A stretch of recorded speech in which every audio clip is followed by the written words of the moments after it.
Comment ça va, les amis? Bienvenue à Rajotte. Bien sûr qu'il y aura une rétrospective 2011. La date est à confirmer.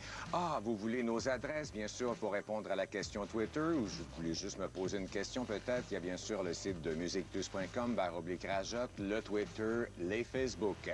Et quelle est la question d'aujourd'hui? On vous demande quel est l'artiste ou le groupe le plus sous-estimé présentement? Hein? Qui est-ce? Bonne question quand même, et j'apprécie toujours vos réponses.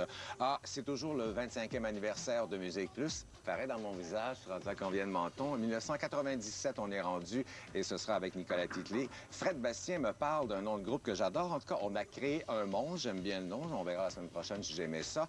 Et pour commencer, quelqu'un qui attire mon attention, surtout, il s'agit de son premier album, le cinéaste américain David Lynch. Specifically, the areas concerning the new futuristic thinking have to do with several abstract, somewhat hidden, emotional tendencies which lead one to believe that the consequences of interaction between the positive and negative forces are producing a vital link between the subconscious and superconscious minds, which therefore can only be considered as actual structures with two separate. Méchante bébite, David Lynch. Moi, j'adore ses musiques, j'adore ses vieux films aussi. J'essayais de voir des entrevues avec lui. Je suis pas toujours très certain de comprendre. Mais quand j'ai vu qu'il y avait un nouvel album, un premier album, Crazy Clown Time, ça a bien sûr attiré mon attention.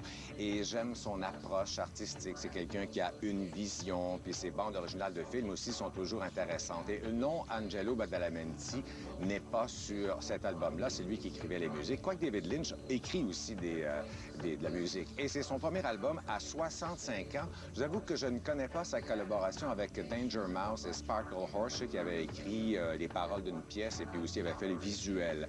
Et j'ai, en fait, vu qu'il y avait quelque chose de neuf de David Lynch, au début de l'année, lorsque j'ai reçu la pièce Good Day Today avec des remixes de Boys Noise, c'était, je vous avoue, assez surprenant. Une très, très bonne chanson, accompagnée d'un superbe vidéo. On va avoir un petit bout tantôt. Et ça a été fait lors d'un concours. Il a demandé à des gens de faire un vidéo pour la chanson Good Day Today. Et c'est vraiment pas pour tous les goûts, bien sûr. La première pièce commence sur des rythmes de chant amérindiens avec la seule invitée sur l'album qui est Karen O, des Ya-Ya-Yas.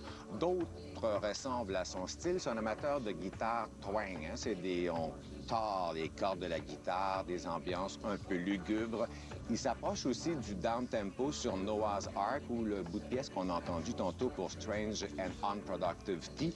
Et en entendant cette pièce-là, je me disais peut-être que Trent Moller pourrait le remercier, parce que Trent Moller a des ambiances aussi un peu guitare twang, mais c'est mieux fait quand même que David Lynch. Sinon, il chante, mais c'est toujours au vocoder. Il a une voix plutôt très étrange. Occasionnellement, ça m'a fait penser au vieux groupe culte américain The Residents. C'est à peu près juste moi, une couple d'éliminés qui connaissent The Residents.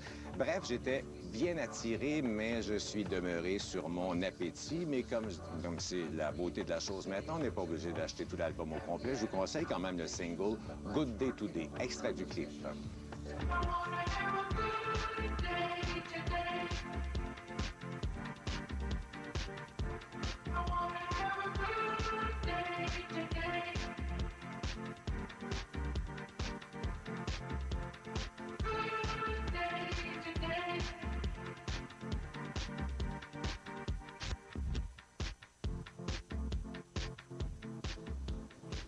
C'est un magnifique vidéo. On ne peut pas vous le montrer jusqu'à la fin parce que le père, il y a 2 yeux arrachés à la fin. OK, maintenant...